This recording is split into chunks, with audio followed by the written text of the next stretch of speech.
Nefunguje, jako že po vás každý půjde. Pojďte, pojďte. Stačí vidět vaše nohy. No pojďte, jo, čurat. Tam jste se líbali spolu, jsme to viděli. Pojďte, pojďte. Tak. Já zkontroluji týmy. Takže ještě jednou. Nepivodovci jsou tady? Komplet konečně v čuráním jsou. Hasiči Borovnice jsou tady? Jsou.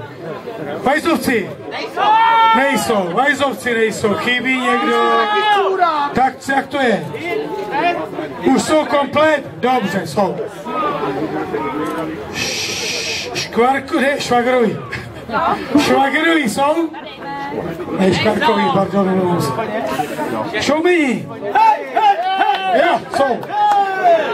Teď to bude těžký. Poťouchlíci s krčmy u čertovy babičky. Jsou? Jsou. Ruďáci. Jsou. Gulášová nirvána. Jo, tady jsou.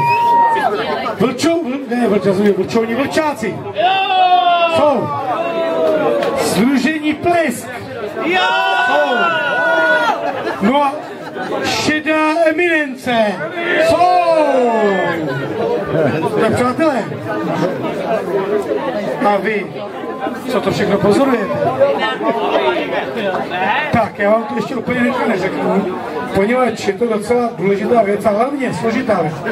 Takže jury měla hrozně těžkou, to jste asi pochopili, z toho, že to nepřinesli hned. Kdyby to bylo 80 ku 60 ku 40 a pak nic, tak to bylo jednoduché, ale bylo to tak vyrovnaný, že prostě někdo skončit 4. až 11. musí. Jináč to nebude.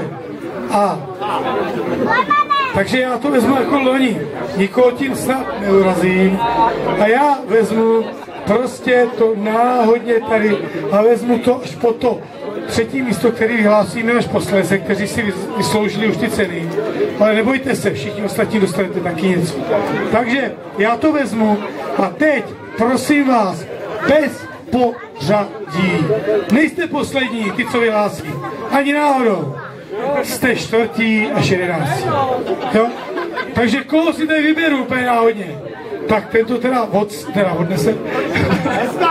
odnese, ale prostě není